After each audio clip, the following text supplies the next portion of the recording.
Welcome, folks, to Our City Matters. Today we have one last episode with the candidate Glenn R.J. Ouellette for mayor. I have him on today. He has issues he wants to present to you.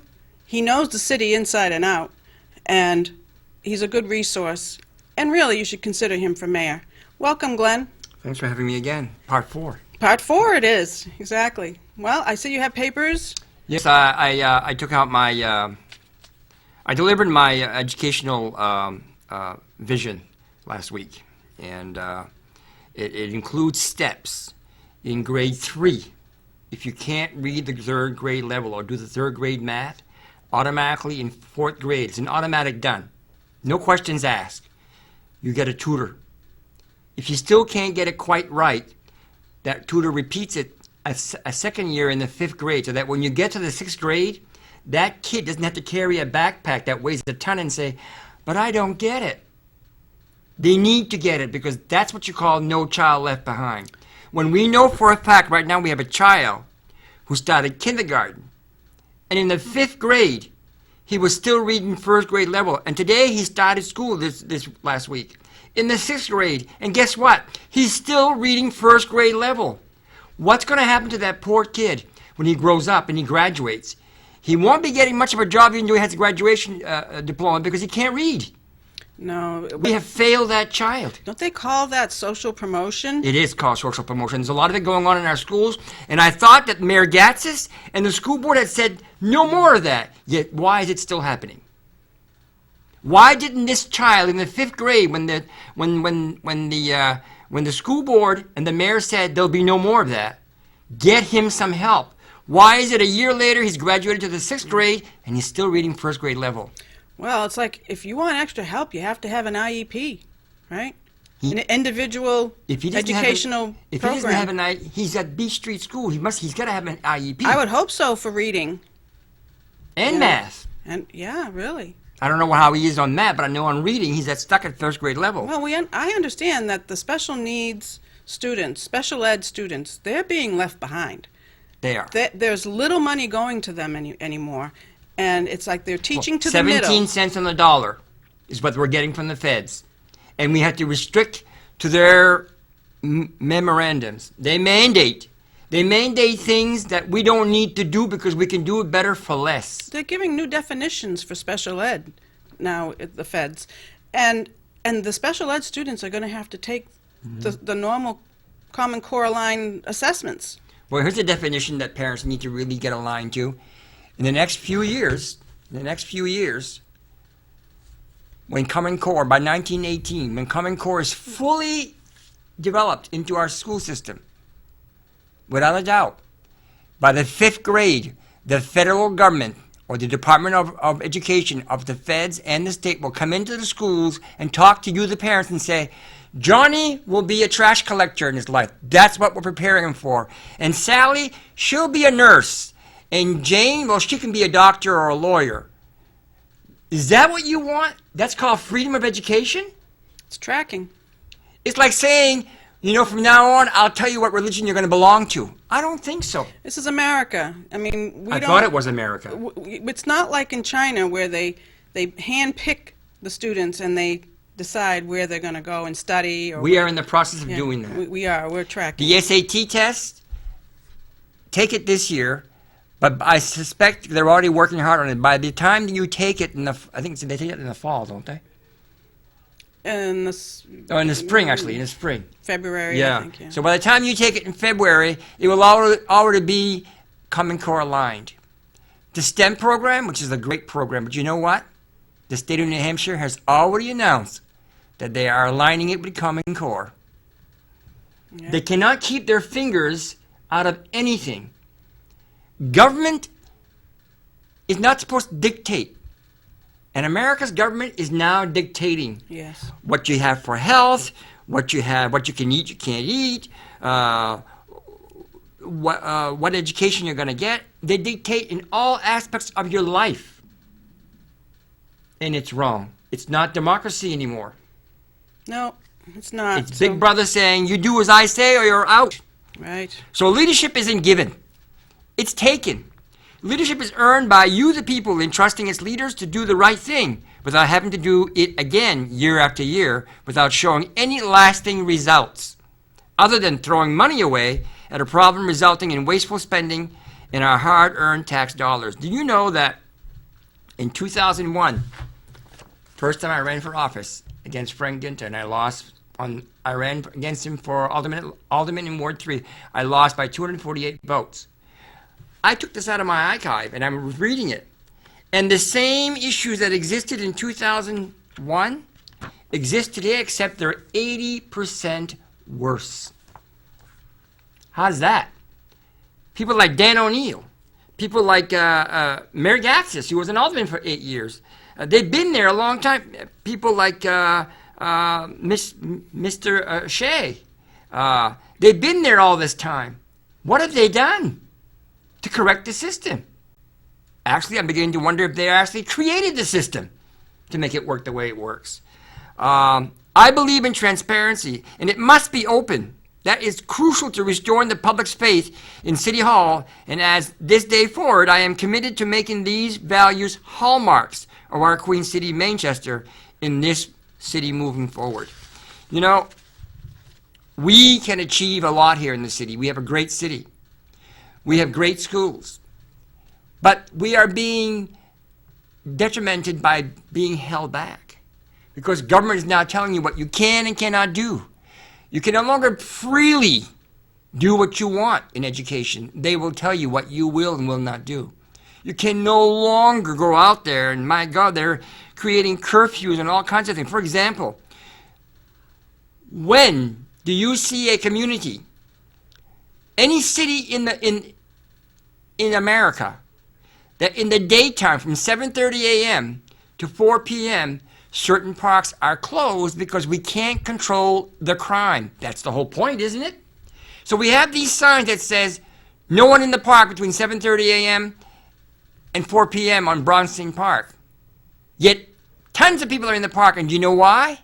Because somehow we can't control the crime. We're not putting in officers on the ground to make sure that you, the criminal, are going to abide by the rules. We do. But those signs weren't made for us. They were made for the criminals, and they're not listening.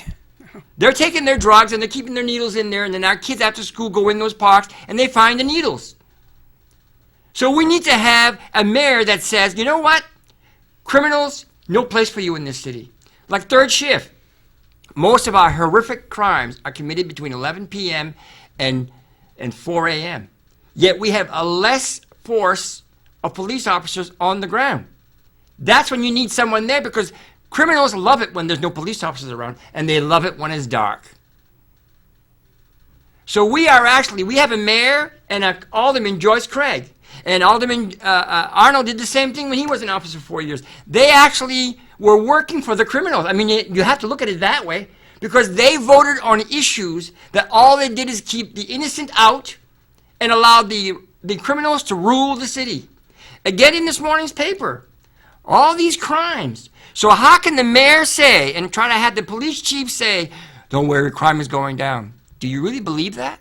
Can you honestly believe that when you watch TV and read the papers every day, and crime after crime? And you know what? When you watch it on TV and you see it on tape, that's not made up.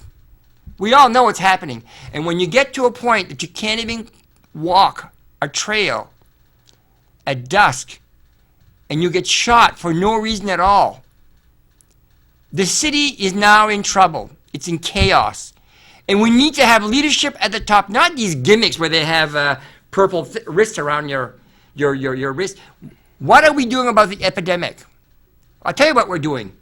We're trying to tell the state, don't give us the money, we'll do it for you. I don't know, we're paying state county taxes, so why are we doing it twice? Instead of taking the $100,000 and putting it in rehab and putting it in aftercare, we need to save lives. We don't get to pick and choose who should live and who should not live. That's not America. If we get them off the street and we save them and the rehab works, guess what? They're not committing crimes anymore. It makes our homes much safer. It means that you can walk at night and not be afraid about getting shot or stabbed or beaten by a baseball bat. I'm not going to walk on my street, Glenn, because I don't like the new street lights. They don't illuminate the street like the other street lights did. There's so many dark spots now between the street lights. It's because I don't like it. Because there's not as many lights. Too many shadows. Actually, they are brighter than the others. But they don't shine out But there's not enough. over the between the street lights. So you have these dark spots. And my yard used to be illuminated because the street light used to go 360.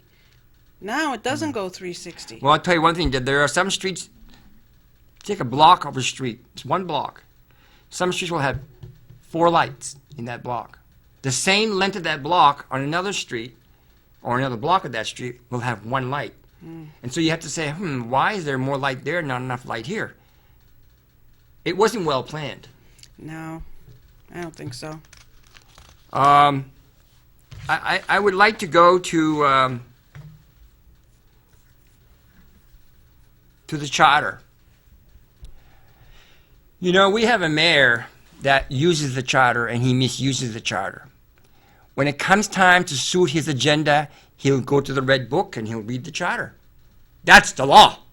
And I took an oath to follow the law. Yet this is the same Mayor Ted Gatzis who on an April evening at an aldermanic meeting asked Alderman Chairman at large Dan O'Neill, "Since when do we follow the charter, Mr. O'Neill?" And all the 14 other aldermen just smiled and let it go on. Where was Joyce Craig to say, "Your Honor, that's wrong. We need to follow the law, the city charter. That's our Constitution." So when you have aldermen in office, or school board members, or a superintendent of school, or a mayor who will not even follow the charter, what we voted on, we need to replace those people because they don't care about us. They really don't. It's all about them. And the office of being a mayor is not about me or any other candidate. It's about you. We're there to serve you, the people, and not the special interests. That's right. And too much special interest. So Joyce Craig, where were you? Where was your leadership? You say you are the lady who's got the leadership to bring people together. Where were you that night to tell your aldermen, to bring them all together and say, "Hey, that's wrong. And Your Honor, we need to follow the charter"? You didn't say a word. You had one of those nice smirk smiles on your face. Where was Joyce Craig, Patrick Arnold, and Mayor Gatzis 4 years ago when they stopped allowing feeding 400 people in Veterans Park a hot breakfast? It was meant. It was 1 day a week, right? It was 2 days a week, 2 days Saturday and Sunday. It was between 7 and 8 was the feeding. By 9 o'clock, everything was closed. Cleaned. There was no complaint. The reason why they stopped it is they only wanted 60. Well, you know, it's funny if you have 500 people that are hungry and you're only going to take the first 60. Is that how it's done in America? The other can starve. We'll get the first 60. Or maybe we'll pick which one should and should not live or have breakfast. We need to have a more compassionate city. We closed the daycare center for the homeless. So where was Joyce Craig when the mayor did that? Nowhere's to be found. She didn't say, "Hey, we can't do that." I'm going to go to Washington, D.C. as your mayor, get the money, and make sure it's given to the shelter, because the shelter will take care of that program because they're doing such a great job. If you educate these people and you get them out of the rut, a majority of them will no longer be homeless and they'll find jobs. Remember, you'll always have some people who love to live outside. Yes, because they teach them how to use the computers if they don't, or upgrade their skills right there at the soup kitchen. But you do have a percentage of homeless people that like to be homeless. You'll never cure that. But you know what? Most of your homeless people aren't criminals. They have bad luck. And we know that because the statistics for, which is amazing again, the statistics for poverty has gone up again. The numbers that were missing, I told you last time I met, they're now in. There's so much in that even our schools are now engaged. We have now included Jewett School as a Title I because 55% of them, 40% of them are in need of free to reduce lunch because they're in poverty. So now our poverty level, according to the federal government, is no longer at 52%. All of a sudden, in a 2-week period, it rose 3%, which means in the last year, It didn't go up 1.5%, which has been an average when the Mayor Gatz has been mayor. This year went up 3%. That's outrageous. So is that what we want? We want people to be even more poor. We want less jobs. How many jobs have we created as economic development in this city? Remember, it's Mayor Gatz that closed the economic development a couple of years back and took it to his office. And he decided if you should be able to build or bring factory into the city. This is the same mayor, and Joyce Craig never said no. She accepted it. They took 200 jobs away from the south end of the city, which was a robust area, and took it downtown. That building today is for sale and empty. And because those 200 people who every afternoon went to the local stores and either ate there or bought stuff, no longer do that, we've lost part-time jobs in that area. So we took a robust neighborhood and we depressed it to help the downtown, which didn't help that much. And then we sold a parking garage at 25% of its worth, yet we have a parking problem in the city and we can't afford to build a parking garage. So why are we giving them away? Can you buy a garage at 25% of the cost? No. Oh, I forget, you are not a best friend of the mayor or maybe one of the local elected officials in this city. And that's wrong. It's called special interest. Under my administration, that will not exist. Your city will look more like Manchester. Manchester has 98 nationalities. We even know how many kids are in school and what nationalities they are. So what's the problem here? What is the problem? It's politics. And the city needs to stop being run by politics, and it needs to be run on truth. Let's give me an example. 10 minutes. Okay, let me give you an example. Today is Tuesday. Yesterday was a holiday. You know what? A lot of the holidays are based on Mondays. Yet people who pay $100 like you and I do to be on this show have 52 shows a week. Except those that are on Monday. A year. A year. Basically, those that are on Mondays might lose 12 to 14 shows. Why can't they open up Fridays on those holiday weekends so that they can do their show? Their show is just as important as mine and yours. And guess what? They pay the same cost. That's not a city of one. It's managed by politics. When you get $1.8 million from the Comcast for 3 channels, and all they give you is $480,000, and every year you get 1% less, the city makes more every year. When the federal government gives the city $100,000 for the shelter, yet only $35,000 actually goes to the shelter. That's where our problem is, Deb. We have all this fund, and it goes right to the mayor's and the aldermanic board's office. And then they decide how much goes there and how much they get to keep to put somewhere else. And you wonder why our roads are a problem? Well, when we raise, in 2014, we raised $590,000 through a $5 fee of car registration specifically for pavement. But since the mayor closed that account, it all went into the general slush fund, and not one red cent last year was used on paving. That's wrong, because you're expecting that $5 to go to paving. So you see what I'm getting at? And then they bond. Yes. For the roads. That's the whole point. 20 years. There is so much waste, Deb. I want to get rid of the waste. Create back that account in the bank and put it where it's supposed to go in paving. Take that $100,000 that the federal government gives us for shelter and put it in the shelter. If you can solve the problems if the money goes where it goes. But if you stash that money somewhere else, like we gave $3 million 6 years ago for books, yet $665,000 was taken away and put in teacher salaries. Can't do that by law. So that means they went into the teacher salaries account and they removed that $665,000 and put it somewhere else. That's illegal. And under my administration, it will not happen.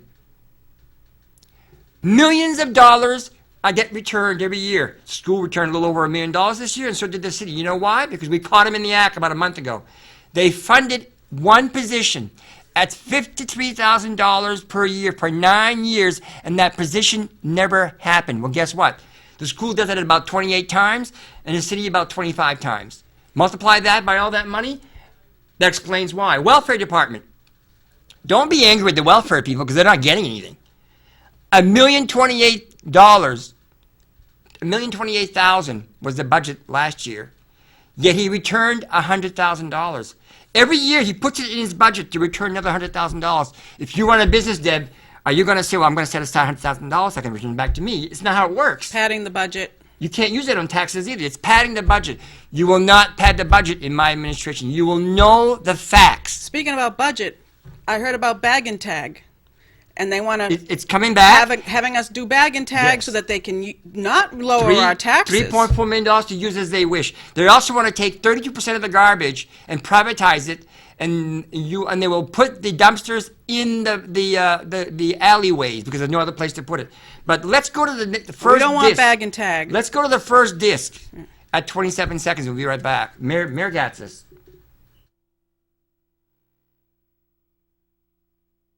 You know, I think some of the biggest fear that people may have is that, yes, we may have large classrooms, but maybe those kids this year will get a great education, and people will look back and say, geez, maybe we don't need as many people teaching these kids. We don't need as many people teaching these kids. We don't need as many people teaching these kids. It was about when we had overcrowding. Remember who created overcrowding? Mayor Ted Gatzis and the budget. We laid off 80 teachers in 1 year in 2010, yet we lost less than 80 students. So what happens then? It means all these students that had teachers no longer have, 80 of them don't have classrooms. So if you close 8 classrooms, you have to pile them up to another classroom, and it creates overcrowdedness. We created our own mess for political reasons, with a political agenda. That's all it was for. Today they tax you and they fee you to debt. They create all these fees like the tag and bag. They will raise $3.4 million and not 1 cent of that money will go towards garbage. And will they give you, if you're one of the 32% of the landlords that has to go privatize and put that, I cannot see these alleyways having all these dumpsters. We already have it in 2 of the alleyways in the city that are already law. 5 minutes. And it's ridiculous. So that's what's coming down the pipe. So if you elect Joyce Craig or Mayor Gatzis or Patrick Arnold, that's what you can expect to have. If you elect Ali Bobby and he doesn't like what you're saying, he'll just exclude you from his room or from his site. Now, do you really want to have a mayor that doesn't work for you, the people? I work for you. When there's a city meeting for the public schools, for the budget, or the city for the budget, you will be able to ask questions. The only city and town in New Hampshire that is not allowed to ask questions is in Manchester. In fact, when we had a state public hearing a couple of Fridays ago on medical marijuana, the city made sure that it was not televised on TV. Why? Because you would have seen that people were allowed to ask questions, which is the definition. So win or lose, I've made a decision. Next year, when we have a public hearing and you, the public, cannot ask a question, it will be challenged in the court because your constitutional rights are being challenged and they are running the city amok. And because of that, we are being downgraded. This is the second time. Downgraded by Moody's. Yes, second time. It happened again this year. Whenever we go bonding and we overbond, they say, you're not doing what's right. So we're going to downgrade you. So now we went this time from, we used to have a AAA. Now bond rating. Now we're a AA3. We were AA2. Keep getting it down. That means the cost of interest goes up. So is that what you want? I'm going to take these millions of dollars out of that we're getting that we're not using for the right places and put it back where they belong so that your problems will be solved and you won't have to pay taxes every year. How many times do we spend millions of dollars a year on patching our roads? That's what we did in the last decade and a half. And now we need $2.5 million, $250 million to put it back the way it should be. That won't happen overnight. So let's work on the problems and not keep digressing. Kicking the can down the road. And remember, the poverty is linked to joblessness. Mm-hmm. There are too many part-time jobs. I will go out of this city and meet with industries and bring people to live or to build in our city and create thousands of jobs. We need jobs to get rid of homelessness. We need jobs to get rid of drugs. We need jobs to get rid of crimes. When people are happy, these things don't happen. And one more thing, if I have a second, is when Mayor Gatsis came around, graffiti was under control. Today, it's run amok. So how much more can the criminals get away? Well, they can now walk the parks that are closed, and it's okay for them, but you will get arrested. It's okay to put an empty car in a police. I'm glad that the police chief has stopped that. They don't do that now. See, he knows that these gimmicks don't work. Signs don't work either. You know why? Because the criminals, they're made for the criminals, and they can't read and they won't follow. 2 minutes. So I'm asking you to give me that chance. How much harm can I do in 2 years? What they've done in the last decade and a half. I'm going to give you back your rights. That in itself is a beginning. You're going to have a voice. You're going to hold town meetings in all 4 areas of the city. I'm going to speak to all the neighborhoods, have neighborhood meetings. In fact, if I become mayor and when we have the mayor's ball, I'm not going to go to the hotel and charge you $200 and you who can't afford it can't go. We're going to hold it at the JFK Auditorium from 6 a.m. to 2 a.m. 6 p.m. to 2 a.m. in the morning, and have bands who will freely donate their time. And it will be your ball, because it's supposed to be the mayor's ball is the people's ball. Not a fundraiser. Not a fundraiser for the mayor for the next election. So far I have spent about $300. And I've gotten my word out just as much as anybody else. Not the way I really wanted to, I guess, but I'm not wasting paper, and I'm not saying I'm proud of doing this, but I won't fund it. Common Core, I'm the only candidate who's against Common Core. And why? Because those of you, 1,300 students did not take the Smarter Balance test. You know why? Because parents knew it's not good, and now they want to test you on a weekly basis. No to Common Core. And don't forget to go to the education forum tomorrow night, Wednesday, on September the 9th, from 6 to 8 p.m. Okay, Glenn. Have a good week and vote for Glenn Ouellette for mayor. We'll see you there. Thanks for coming on the show. We'll see you next time on Our City Matters. Take